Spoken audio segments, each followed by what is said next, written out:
Thank you guys for joining us for another 5 Minute Murder. I am going to select a card and then we're going to get going. I will tell you that I am going to be in Tampa this weekend, so we'll be making the long journey back down to Tampa.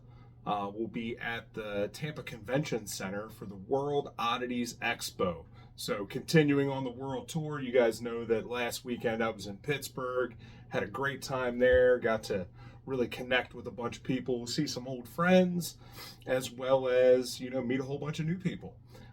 It is always incredible when I get to go out there and do that. So I'm really excited for Tampa this weekend. And then on Sunday and Monday, I'll be in Louisville for the game. It's called GAMA. It is a gaming convention for like the industry. So I'll be there at GAMA showing off a bunch of things. We'll be talking about Killers the card game, as well as showing off the Profiler, the new game, which is going to hit Kickstarter on March 12th. So if you haven't gone there yet, make sure you go there and sign up to be notified when it releases. It is going to be an incredible experience, like playing a live version of CSI. So get ready for that and check it out. And if you're in Tampa, come and see us. So let me pick a card here. All right. Hey, you know what?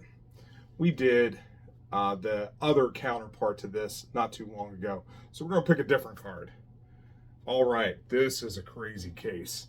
There you go. So today we have old Richard Chase. So Richard Trenton Chase was born on May 23rd, 1950, and he died on December 26, 1980. He was an American serial killer, rapist, cannibal, and necrophile who killed 6 people in the span of a month in Sacramento, California. He was nicknamed the Vampire of Sacramento because he drank his victims' blood and cannibalized their remains. On May 8, 1979, the jury found Chase guilty of 6 counts of first-degree murder and rejecting the argument that he was not guilty by reason of insanity. They sentenced him to die in the gas chamber. On December 26, 1980, Chase was found in his cell dead. An autopsy found that he had committed suicide with an overdose of prescribed antidepressants that he had saved over several weeks. So, Richard Chase, the Vampire of Sacramento. This is a crazy, crazy story. Now, Richard Chase had been in and out of mental institutions most of his life. Richard Chase was very, very schizophrenic and often had these crazy, crazy ideas. He was unmedicated for most of the time. They could not get him regulated. He would not take his medication. When he was not in the hospital, he often wouldn't take it. He would believe that that the government was stealing his blood. He went to the hospital. He would go to the hospital over and over again, complaining of all kinds of things. At one point, he would go and complain that someone had stolen his carotid artery and his aorta and just all kinds of crazy things. Now, Richard Chase would hear voices. He believed that people were telling him to kill. And so Richard is a fascinating case of someone who is very, very unstable, very mentally ill, very unmedicated, but had been in and out of those mental institutions, and at any point they could have committed him and made sure that he stayed there if they believed that he was a danger to all of these people. And obviously he was a danger because he ends up killing 6 people, including killing a baby and blending it and ingesting the baby. But Richard Chase would start a long time before that. He believed that he needed to take in blood to survive. And for a long time, he was killing animals, specifically rabbits. He really liked rabbits. He would, catch them or buy them and kill them and drink their blood, because one of the things that he believed is that he could not get an erection unless he had more blood, because he believed that people were stealing his blood. And when you get an erection, it is a rush of blood to your penis that makes it erect.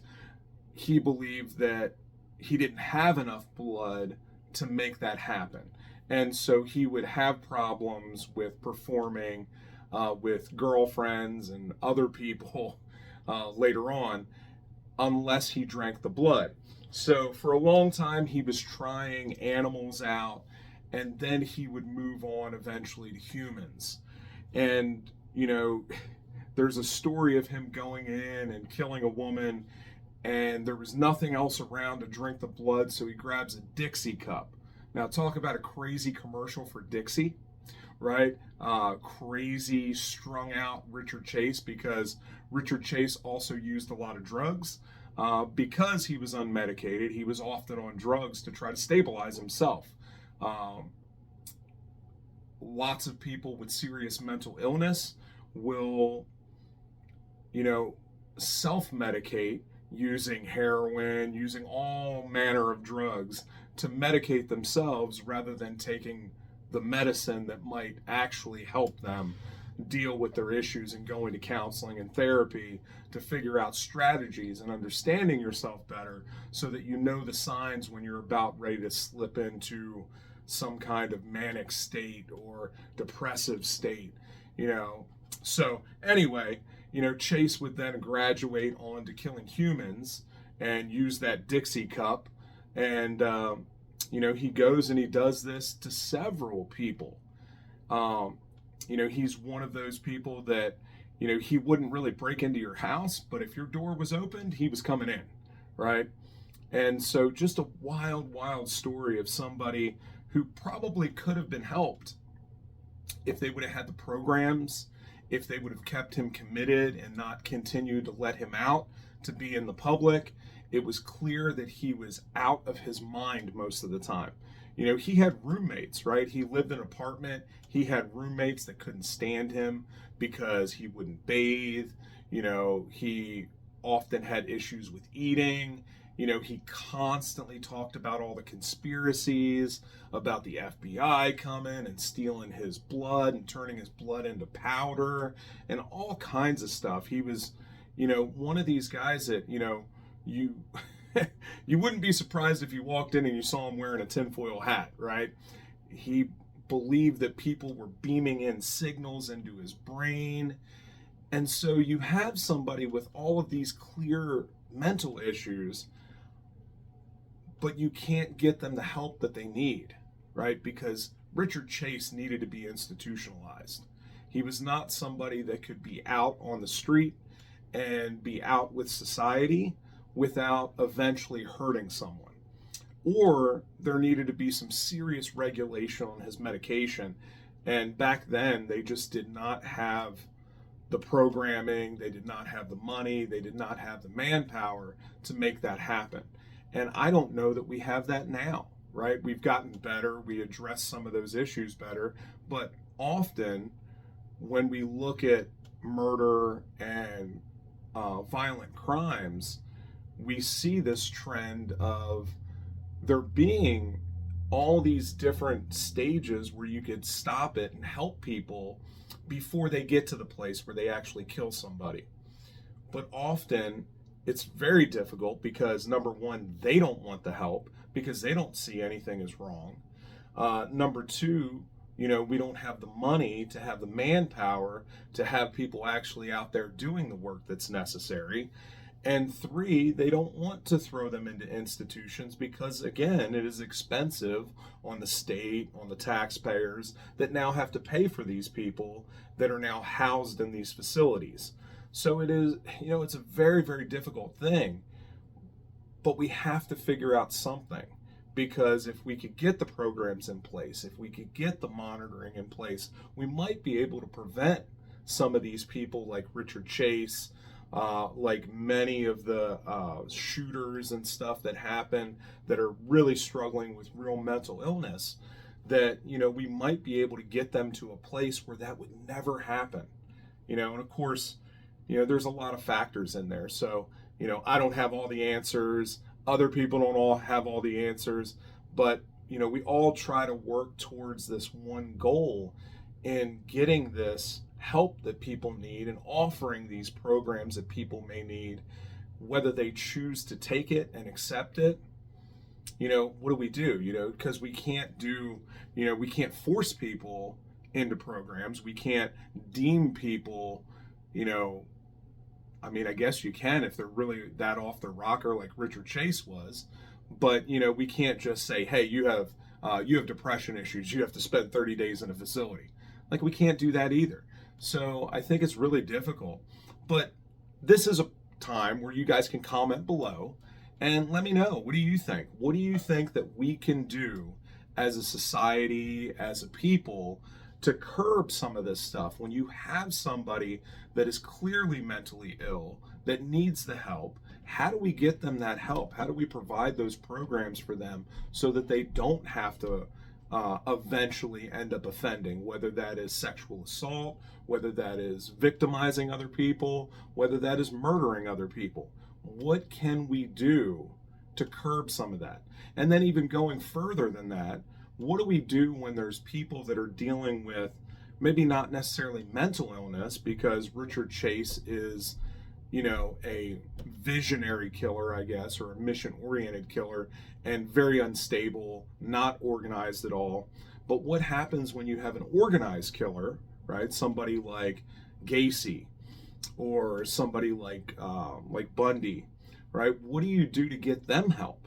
Because they obviously have issues that might be able to be solved by some really intense therapy, right? Where we talk about, all of these feelings that they're having and how they can deal with those feelings without becoming homicidal, right? Because obviously Gacy had issues with, raping and torturing men. Bundy had issues with raping and torturing women. So how do we deal with their issues and get people earlier so that we don't see, 20, 30, 50 murders of innocent people? How do we make that happen? I don't know. I think there are a lot of different ways. I think that none of them are a solve-it-all solution, right? There's not one solution for this problem. But if we're all working together, if there's awareness, if there's understanding, I think we can find solutions.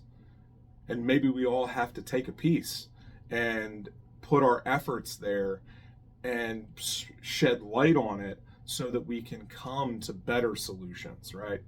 That's the only way that you do it. So let me know, what do you guys think? What do you guys think about help and programs and all of that stuff? What are people doing in your own communities that you see could help those issues?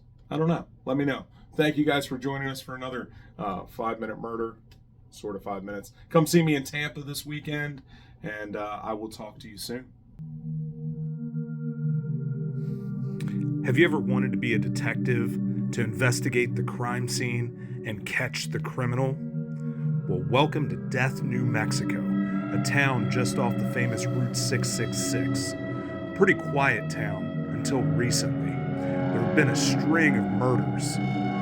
In the social deduction game, The Profiler, you have 60 minutes to investigate the crime scene, interrogate your witnesses, and determine who the killer is and what kind of killer they are to win. What will happen when you become the profiler? It looks like a job for me, so everybody just follow me, 'cause we need a little controversy, 'cause I feel so empty without me. I said